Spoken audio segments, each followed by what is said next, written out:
Jammu and Kashmir public service commission के द्वारा civil services prelims examination 2023 का हेल्ड 15 अक्टूबर 2023 को कराया गया था। इस वीडियो में हम लोग जनरल स्टडीज पेपर 1 का क्वेश्चन पेपर देखेंगे। जनरल स्टडीज पेपर 1 में 100 क्वेश्चंस होते हैं 200 मार्क्स के। समय 2 घंटे दिए जाते हैं सॉल्व करने के लिए, और यह क्वेश्चन पेपर जो होता है 1/3 नेगेटिव मार्किंग के साथ होता है। हम लोग 100 क्वेश्चंस देखेंगे। एग्जामिनेशन डेट जो था सिविल सर्विसेज प्रीलिम्स एग्जामिनेशन का वो 15 अक्टूबर 2023 था। Question number 1, with reference to the prevalence of agricultural technologies in the Indus Valley civilization, consider the following statements। 3 statement दिए गए हैं, हमें इसमें से करेक्ट स्टेटमेंट फाइंड करना है। The terracotta models of the plough have been found at the site of Banawali. Yes, this statement is correct. Terracotta plough जो है वो बनावली से मिला है। The evidence of the plough field was found at Kalibanga. Yes, this statement is also correct. And traces of canals for irrigation have been found at the site of Sortughai in Afghanistan. तीनों statement जो है वो correct है, इसलिए अपना सही answer option D is correct answer. Choose the correctly match जो है महाजनपद 16 महाजनपद थे, उसमें से यहाँ पर 4 महाजनपद दिए गए हैं और उनके कैपिटल्स सामने दिए हुए हैं। मैच करने हैं कि कितने स्टेटमेंट जो हैं वो सही हैं। सेम क्वेश्चन इस तरह के अब जो ऑप्शन है वो सिविल सर्विसेज प्रीलिमिनरी एग्जामिनेशन में दिए जा रहे हैं। तो जम्मू कश्मीर जो पब्लिक सर्विस कमीशन है वो यूनियन पब्लिक सर्विस कमीशन के पैटर्न को फॉलो करती है। मोस्ट ऑफ जो क्वेश्चंस होते हैं उसी से इंस्पायर्ड होते हैं, यूपीएससी से। तो हमें क्वेश्चंस इस तरह के देखने को मिले हैं। तो अब देखते हैं, अवंती की जो कैपिटल थी ये उज्जैन थी। यस, ये एक पेयर सही मैच कर रहा, लेकिन कौशल जो है यदि हम लोग 16 महाजनपद का देखें, जैसे देखिए यहाँ पर अंग की जो कैपिटल है ये चंपा है, मगध की राजगिरी है, काशी की काशी है, वत्स की कौशाम्बी है, कौशल की जो है वो श्रावस्ती है। तो यहाँ पर दिया हुआ है ना कौशल दिया हुआ था, तो कौशल की कौशाम्बी नहीं है, इसलिए ये भी स्टेटमेंट गलत है। और मगध की जो कैपिटल है वो वैशाली नहीं राजगृह थी, और गंधार की जो कैपिटल थी वो पुंछ नहीं थी। तो ये तीनों जो स्टेटमेंट है गलत है, केवल एक जो पेयर है वो सही है अपना, इसलिए अपना सही आंसर ऑप्शन ए हो जाएगा, only 1 pair matched. Question number 3, the term votive inscription refers to gift made to religious institutions. Option B is correct answer. Question number 4, with reference to Harsh Empire, consider the following statements. Harsh administrations had been more feudal and decentralized than the Gupta Empire. Yes, हर्ष की जो time period है वो 606 से start होती है और 647 तक लगभग चलती है ये। सो स्टेटमेंट 1 जो है वो करेक्ट है, हमें करेक्ट चूज करना है, जबकि स्टेटमेंट 2 जो है वो फॉल्स है। ऑप्शन ए करेक्ट आंसर है। महाजनपद के 16 महाजनपद की लिस्ट है, और यहाँ पर हम लोग देख सकते हैं अवंती की जो कैपिटल है वो उज्जैन है, जो आज के मध्य प्रदेश के मालवा एरिया में सिचुएटेड है। Next question number 5, with reference to the social order during the Satavahana period, consider the following statements. 2 statement दिए हैं और हमें करेक्ट स्टेटमेंट चूज करना है। सातवाहना स्टेटमेंट से दोनों स्टेटमेंट जो है वो सही है कि Satavahana shows traces of a matrilineal social structure indicating that mothers enjoyed much importance in their society which differs from north India kingdom. Yes, ये स्टेटमेंट सही है, क्योंकि हम लोग देखते हैं कि गौतमी पुत्र सत्यकर्णी, तो गौतमी उनके माता का नाम था और सत्यकर्णी जो है वो राजा का नाम है।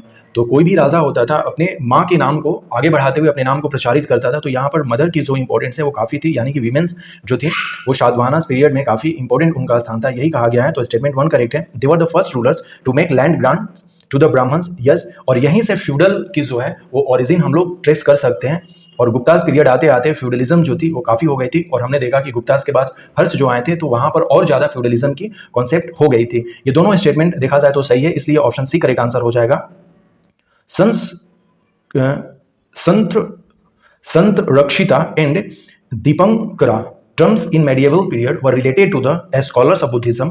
ऑप्शन डी करेक्ट आंसर है। ट्रेवलर और डायनेस्टीज जो है इसमें से कितने जो ट्रेवलर है वो मैच कर रहे हैं, तो केवल एक जो है वो रहा मार्को पोलो जो है, ये पालास के टाइम पे नहीं आया था, ये गलत है। केवल एक ही ट्रेवलर जो है वो मैच कर रहा, ऑप्शन ए करेक्ट हो जाएगा। 11th और 12th सेंचुरी में मार्को पोलो था, जबकि पालास का जो टाइम पीरियड था वो 8th सेंचुरी से लेकर 12th सेंचुरी तक था, ये चीज़ है। तो ये मार्को पोलो पालास से नहीं होगा, तो इसमें केवल एक ही पेयर मैच कर रहा, ऑप्शन ए करेक्ट आंसर है। Next question number 8, match the following Rajput state with respect to their capital during medieval India. Rajput states हैं और एक तरफ कैपिटल्स हैं, इसमें से 2 पेयर जो है वो मैच कर रहा है। चंडेल की जो कैपिटल थी ये उज्जैन नहीं थी।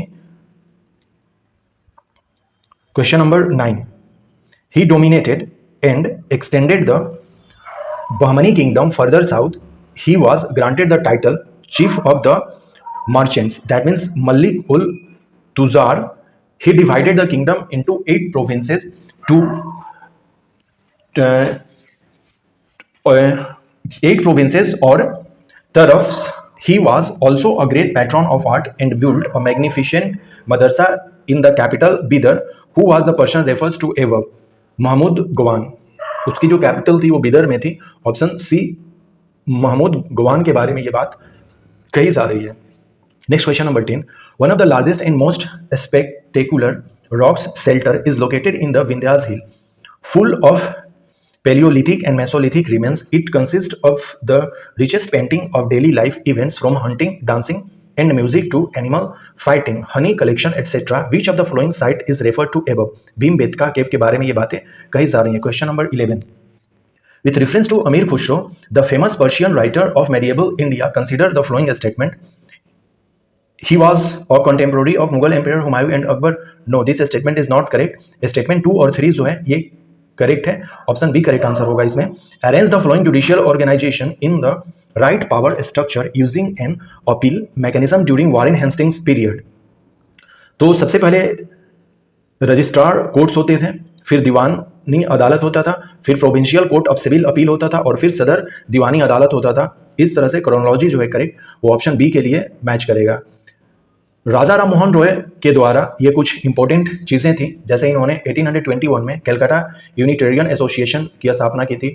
1814 में इन्होंने आत्मीय सभा की फॉर्मेशन की थी, एस्टेब्लिश की थी।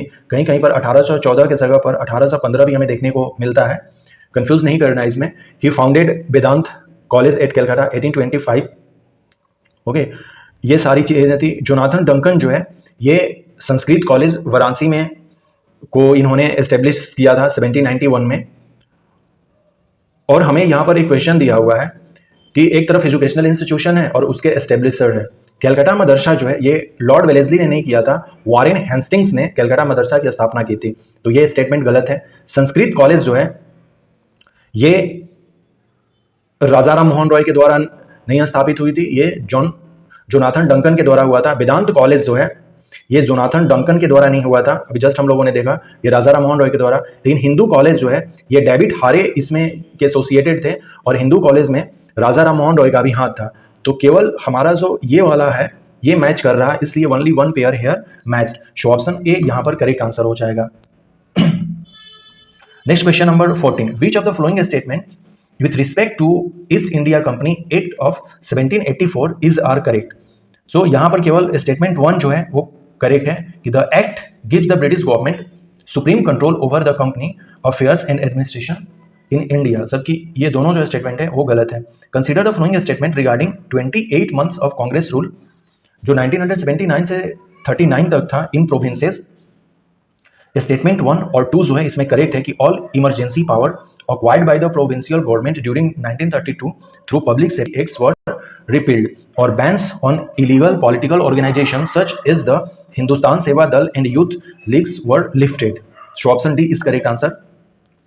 Question number 16, consider the following statements regards the cabinet mission plan, जो कि कैबिनेट मिशन प्लान जो है 1946 में आया था एंड इंटरिम गवर्नमेंट से रिलेटेड हमें स्टेटमेंट करना है। Cabinet mission plan implicitly accepted the Pakistan demand of the Muslim League. No, ये नहीं किया था, हमें इनकरेक्ट फाइंड करना है, जबकि स्टेटमेंट 2 और 3 जो है करेक्ट है और हमें इनकरेक्ट फाइंड करना है, तो केवल स्टेटमेंट 1 जो है होगा। पाकिस्तान की जो एक्सेप्टेंस हुई थी वो केवल और केवल 3 जून जो प्लान था 1947 में, जो माउंट बेटन 1947 में आया था 3 जून प्लान जो माउंट बेटन था, तो उस समय पाकिस्तान की बात की गई थी कि नहीं, अब जो पाकिस्तान का जो एक्सेप्टेंस है वो ऑफिशियली एक्सेप्ट कर लिया गया था, न कि कैबिनेट मिशन प्लान में। Question number 17, consider the following statement regards Dharasana salt Satyagraha जो है, जब गांधी जी ने दांडी मार्च किया था उसके बाद ही धर्षणा सल्ट सत्याग्रह हुआ था, तो हमें यहाँ पर करेक्ट स्टेटमेंट फाइंड करना है कि महात्मा Gandhi, Imam Sahab and Manilal led this satyagraha. No, ये सरोजनी नायडू के द्वारा लेड किया गया था, तो स्टेटमेंट 1 गलत है,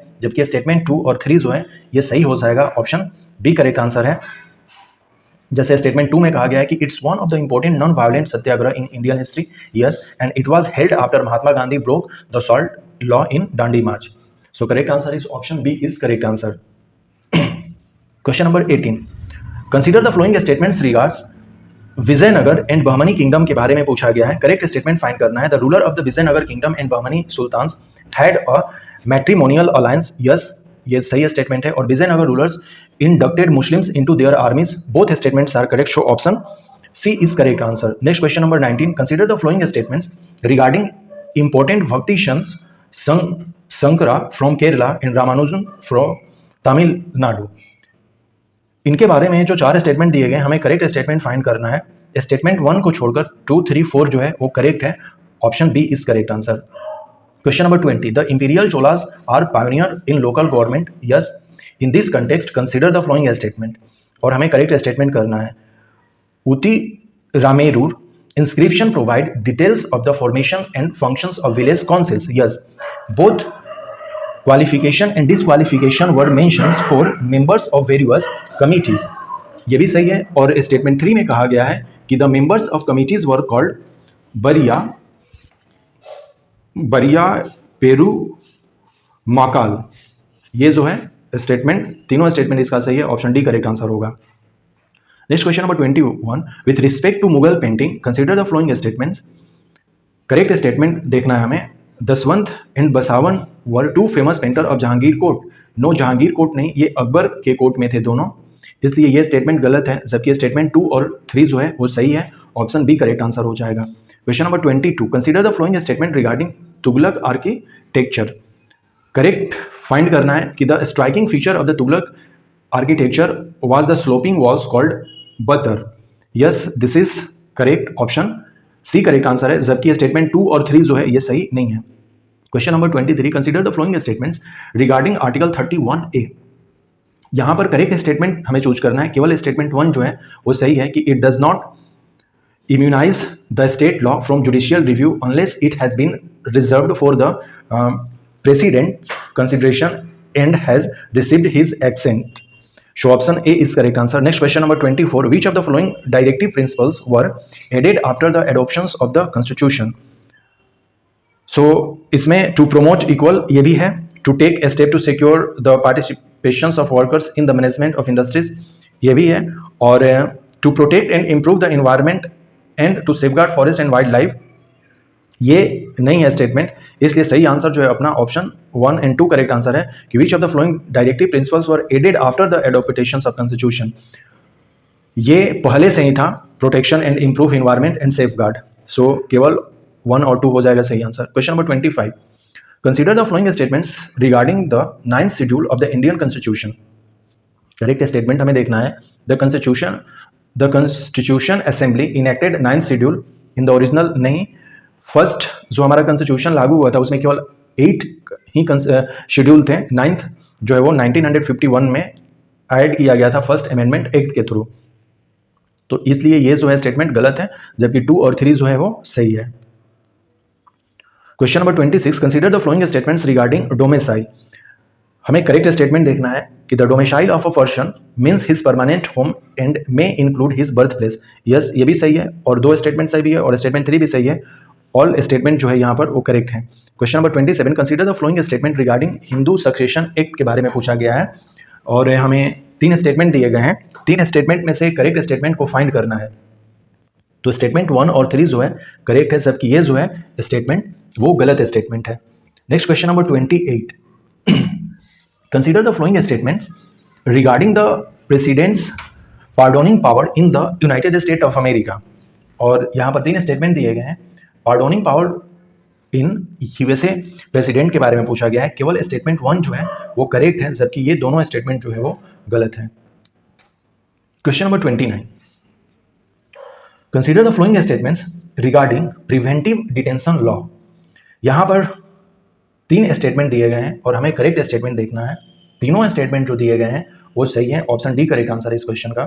next question number 30, consider the following statement regarding article 371A, it says that in some matters the acts of parliament relating to the matters would not apply to the state unless the state legislative assembly decides to include laws that may interfere with custom, social practices, etc., and the ownership of their land.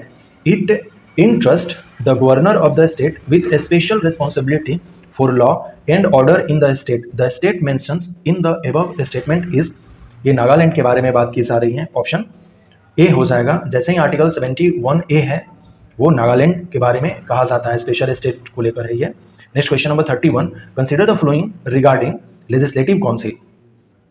4 statement दिए गए हैं और हमसे ये पूछा गया है कि कितने जो स्टेटमेंट है वो करेक्ट है। 3 स्टेटमेंट जो है यहाँ पर करेक्ट है। सो सही आंसर इसका ये हो जाएगा, option C is correct answer. Which of the following is considered as tender vote? This refers to a vote cast by a person even after another person has already voted. Option B correct answer है। The disqualification on the ground defection does not apply to which of the following reason? So दोनों इसमें सही answer हो जाएगा। Option C is correct answer. Which of the following has the oldest act of freedom of the press? Sweden. Option C is correct answer. Consider the following statement regarding real estate appellate tribunal. इसमें correct statement हमें देखना है, केवल statement 1 जो है वो correct है, option A correct answer इसमें। Consider the following statements regarding GST council. 2 statement दिए गए हैं, दोनों स्टेटमेंट गलत हैं, इसलिए option D is correct answer. Next question number 37, based on the essential commodity act 1955 any action on imposing stock limit shall be based on price rise and an order for regulating a stock limit of any agricultural produce may be issued under this act only if there is। दोनों statement जो है correct हैं, both सही है, इसमें option C correct answer है। Consider the following regarding the national e विधान application. और हमें करेक्ट स्टेटमेंट देखने हैं। 3 स्टेटमेंट दिए हैं, ये तीनों स्टेटमेंट सही हैं, all the statements are correct.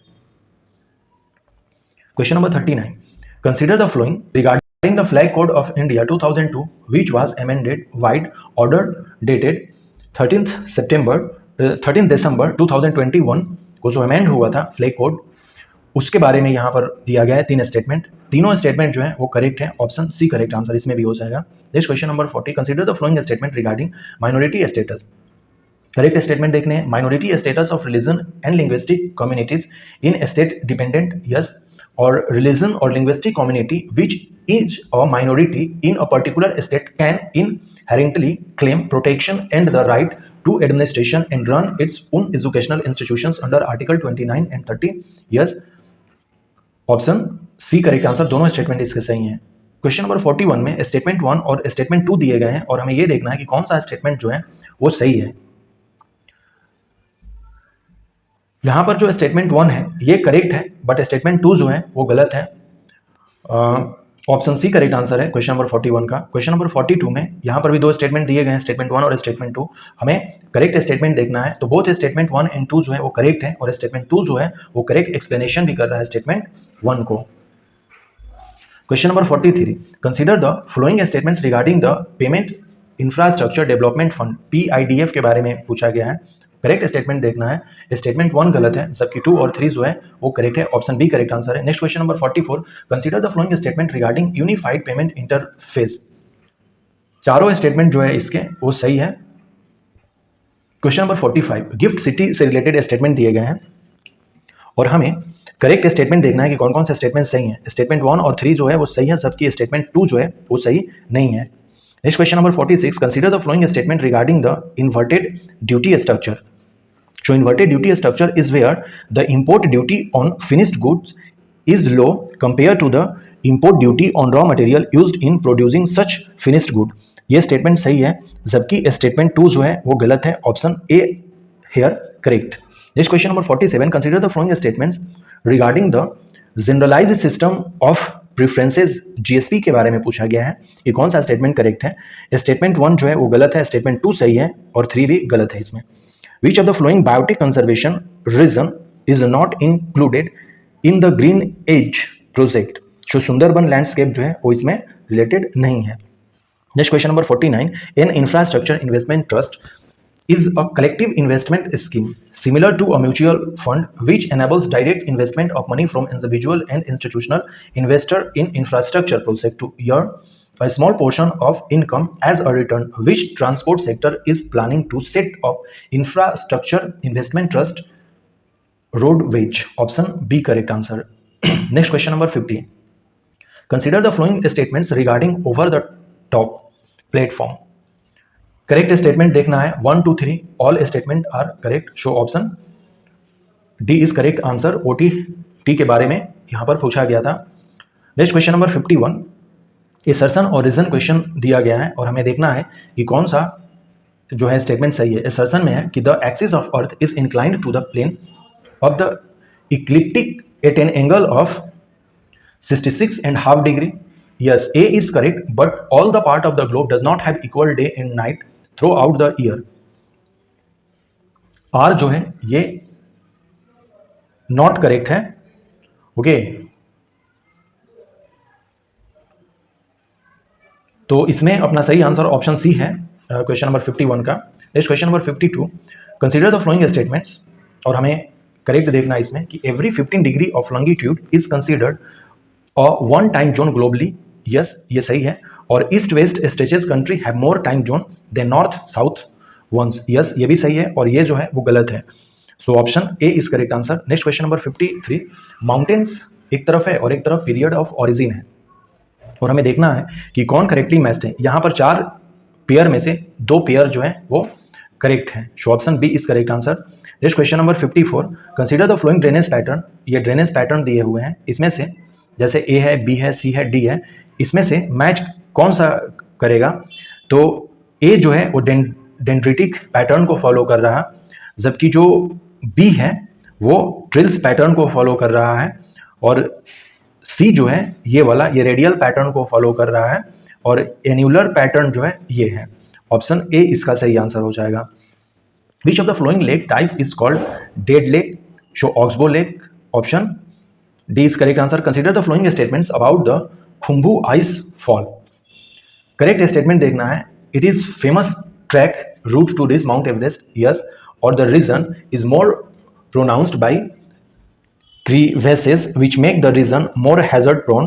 So option C is correct answer. Both statement are correct. Next question number 57, consider the flowing ocean current diagram, और आइडेंटिफाई करना है। जैसे यहाँ पर A है, ये B है, ये C है और ये D है। ऊपर से जो ये ओयोसियो आ रहा है और नीचे से जो ये जा रहा है इसको हम लोग खुरेशियो कहते हैं, और यदि हम इसको मैच करें तो हमारा A जो है वो एंटेलीज करेंट है ये वाला, और बी जो है हमने देखा कि वो बी, ये जो बी है ये कैनरी करेंट है, और जो सी है ये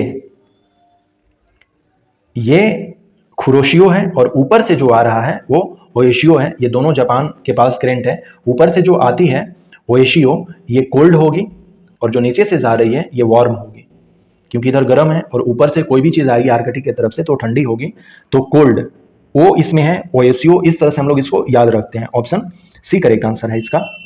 question number 58, which of the following correct explanation 1 inch rainfall. 1 inch rainfall का मतलब है कि the amount of water covering the ground to a depth of 1 inch provided non evaporated drained off or percolated away. Option B correct answer है। Question number 59, assertion reason के questions हैं। 2 statement दिए गए हैं। Statement A और are दोनों correct है, लेकिन आर जो है करेक्ट एक्सप्लेनेशन नहीं कर रहा है। दोनों स्टेटमेंट सही है। Question number 60, which of the following pressure belts of the globe are dynamically formed. So sub tropical high pressure belt and sub polar low pressure belt, ये दोनों जो हैं इसके सही हो जाएंगे। ऑप्शन डी करेक्ट आंसर इसमें हो जाएगा। Question number 60, consider the following statement. Assertion reason ही क्वेश्चन है, इसमें ए और आर जो है करेक्ट है, और आर जो है वो एक्सप्लेन भी कर रहा है कि many savannas area have poor lateritic soil incapable of supporting intense crop. Yes, statement सही है। और torrential rain and dry season led to soil leaching and soil moisture evaporation in the savanna region. ये दोनों statement सही है, और are जो है वो उसको एक्सप्लेन भी कर रहा है। नेक्स्ट क्वेश्चन नंबर 62, दोनों स्टेटमेंट सही हैं और आर जो है उसको करेक्ट एक्सप्लेन भी कर रहा है। Which of the following are artificial lakes in India. तो पुष्कर लेक ये आर्टिफिशियल लेक है, और हिमायत सागर जो तेलंगाना में है ये भी है, जबकि ये 2 है। सस्तम कुट्टा लेक केरल में है, केशे पोलारी लेक सिक्किम में जो है ये नेचुरल लेक्स हैं। ऑप्शन बी करेक्ट आंसर है इसमें। क्वेश्चन नंबर 64, हमें एक्स जो सिटी है यहाँ पर इसको आइडेंटिफाई करना है कि ये क्या है। करेक्ट मैच्ड हमें करना है। The city marked as X is Prayagraj. ये जो है एक्स जो है, यहां पर एक्स जो है, ये एक्स जो है ये प्रयागराज है, प्रयागराज है ये। और हमें मैच करना है, जैसे रिवर महानंदा है, गोमती है, पुनपुन है और बेतवा है। तो महानंदा इस साइड में है, बंगाल और बिहार के ये पॉइंट पर। तो 2A जो है, ए ये है, तो ये गोमती हो जाएगी। और पुनपुन जो है, ये सी जो है वो पुनपुन को प्रेजेंट कर रही है, और ये जो रिवर है वो बेतवा को कर रही है। तो डी जो है वो बेतवा हो जाएंगे, डी जो है वो बेतवा, यानी कि 4। ये स्टेटमेंट जो है ऑप्शन डी करेक्ट आंसर हो जाएगा इसका, हम लोग यदि मैच करें तो।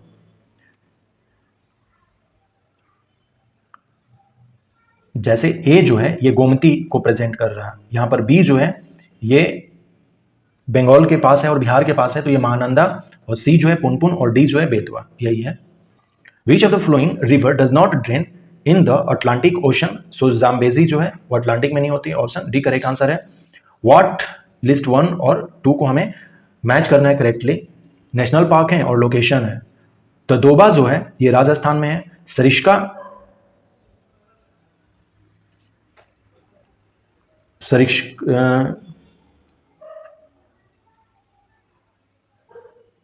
यह सरिस्का जो है बुक्सा वेस्ट बंगाल में है। ओके, नहीं यहां पर गलत मैच हो रहा है हम लोगों से। यदि हम लोग देखें तो बुक्सा जो नेशनल पार्क है, choose correct answer from the code below. Buxa जो है वेस्ट बंगाल में है, तो हमें 4 केवल इसमें दिख रहा है। तडोबा जो है वो महाराष्ट्र, और सरिस्का जो है ये टाइगर रिजर्व है, राजस्थान में है। इसका जो सही आंसर है ये सी नहीं है, ऑप्शन बी करेक्ट आंसर है। इसको मैच हम लोग करेंगे, बहुत ही आसान सा है। बुक्सा वेस्ट बंगाल में है, सरिस्का राजस्थान में है, तडोबा जो है महाराष्ट्र में है, और वनसाद जो है ये गुजरात हो जाएगा। सही ये है, यही सही है, ऑप्शन बी करेक्ट आंसर है, न कि ऑप्शन सी इसका सही नहीं है। ऑप्शन बी जो है वो इसका सही आंसर हो जाएगा। So option B is correct answer. Question number 66, option B is correct answer. Arrange the following fungi which is the cause of Irish potato famine, so phytophthora infestans, option C correct answer. Arrange the following international environmental initiative in chronological order. Brundtland report जो है ये 1987 में आता है, Vienna convention है, Stockholm conference है, Rio declaration है, ये 1992 में आता है। जब मैच करेंगे तो सबसे पहले स्टॉकहोम कॉन्फ्रेंस जो है ये 1972 के आसपास होता है, तो ये हो जाएगा। उसके बाद वियना कन्वेंशन होगा, फिर ब्रुंटलैंड होगा, और फाइनली 1992 में रायो डी जेनेरो में जो डिक्लेरेशन हुआ था ब्राजील में, वो हो जाएगा। तो option B is correct answer. Consider the following जो है पेयर्स। अब हमें देखना है कि इसमें कौन कौन से करेक्टली मैच कर रहे हैं। मरकरी से इटाई नहीं होता है, मिनी माटा होता है। कैडमियम से ये नहीं, डीडीटी, आर्सेनिक फर्टिलाइजर, ये केवल एक पेयर इसमें डीडीटी से ये भी नहीं है। मिनी माटा जो है वो मरकरी से होता है, केवल एक पेयर जो है वो इसमें सही मैच कर रहा है। ऑप्शन ए करेक्ट आंसर इसका हो जाएगा। Question number 70, consider the following statement. 4 statement दिए गए हैं, हमें करेक्ट स्टेटमेंट इसमें फाइंड करना था। तो all the above given statement are true. जितने सारे 4 स्टेटमेंट हैं ये चारों स्टेटमेंट सही है। काफी लेंदी ये क्वेश्चन हो गया है। This question number 71, which of the facts is not true about the Paris agreement. Not true पूछा गया है, तो स्टेटमेंट 3 जो है ये ट्रू नहीं है, जबकि अदर जो स्टेटमेंट है ये सही है। Question number 72, choose the incorrect statement. यहां पर भी जो tropical forest of Panama have only 11 species, बिल्कुल ऐसा नहीं है। ओनली 11 स्पेसीज कैसे हो सकते हैं, तो ये गलत स्टेटमेंट है, ये गलत स्टेटमेंट है, और हमें इनकरेक्ट स्टेटमेंट ही चूज करना है। तो ऑप्शन सी जो है करेक्ट आंसर हो जाएगा, जबकि स्टेटमेंट 1 और 2 जो है वो करेक्ट है। Consider the following statement. Assertion reason question है, दोनों जो स्टेटमेंट है असर्शन और रीजन ट्रू है, और आर जो है करेक्ट एक्सप्लेनेशन भी दे रहा है। Potassium chlorate decomposition occurs in the temperature range between ये 653 टू 873 केल्विन के आसपास हो जाएगा। Name the twin satellite orbiting earth tracking the movement of water around the planet GRACE FO इसका सही आंसर है, ऑप्शन बी करेक्ट आंसर है। Next question number 76, दो स्टेटमेंट दिए गए हैं और करेक्ट हमें देखना है, दोनों जो स्टेटमेंट है वो ट्रू है। Consider the flowing two statements, यहाँ पर भी जो दोनों स्टेटमेंट है वो सही है। क्वेश्चन नंबर 77 के लिए भी, which of the bacteria is responsible for the production of methane from the methanogens present in the animals, so archaebacteria, option D correct answer है। Next question number 29, an electron enters a magnetic field at right angles to it as shown below. The direction force according to Fleming left hand rule acting on the electron will be, okay, तो ये into the page, ये सही answer है, option C correct answer होगा इसका। Question number 80, प्रेसोविपिया जो है occur due to gradual weakening of the ciliary muscles, option C correct answer है। Consider the statement, chemistry is the science of molecule and their transformations. It is the science not so much of 100 elements but of the infinite variety of molecules that may be built from them. ये Ronald Hoffmann की statement है, option D correct answer है। दो statement दिए गए, दोनों statement जो है वो ट्रू है, option A is correct answer. Natality जो रेफर है ये to the number of birth during a given period of the population that are added to the initial density, option A correct answer है। litmus solution is purple dye ये extracted from lichen से ये होता है, option B correct answer है इसमें। Question number 85, हमें यहाँ पर देखना है कि कौन सा पेयर मैच है, तो यहाँ पर केवल एक पेयर जो है वो करेक्टली मैच है, बाकी जो तीन है वो गलत है। मैच करना है, पिट्यूटरी जो ग्लैंड्स हैं ये ग्रोथ हार्मोन को प्रोड्यूस करता है, पेनक्रियाज जो है इंसुलिन, थायराइड जो है थायरोक्सिन और एड्रिनल जो है एड्रेनालिन, ये हो जाएगा, ऑप्शन डी करेक्ट आंसर है। ये कुछ मायोटिक सेल डिवीजन के ऑर्डर्स हैं, तो सबसे पहले प्रोफेज, फिर मेटाफेज, फिर एनाफेज और फिर टेलोफेज, ऑप्शन ए ही इसका सही आंसर हो जाएगा। कंसीडर द फ्लोइंग स्टेटमेंट, दोनों जो स्टेटमेंट है वो करेक्टली मैच्ड है, ऑप्शन सी करेक्ट आंसर है। When an object is kept at infinity, the nature of the image formed by the convex lens, ये रियल और इन्वर्टेड होता है, ऑप्शन ए करेक्ट आंसर है। कंसीडर द फ्लोइंग, चार statement दिए गए हैं, यहां पर तीन जो स्टेटमेंट है कि how many of the above are Mendelian disorder, तो तीन जो है इसमें मेंडेलिन डिसऑर्डर से रिलेटेड है, ऑप्शन सी करेक्ट आंसर है। दो स्टेटमेंट है और हमें यह देखना है कि the effective correct statement is about Himalayan and the Chinese red पांडा के बारे में है। यार्लंग ज़ैंगपो रिवर जो है, जिसे हम लोग अपने इंडिया में ब्रह्मपुत्र के नाम से जानते हैं, act is the actual geographical barrier between the distributions of this two species. Yes, ये स्टेटमेंट सही है।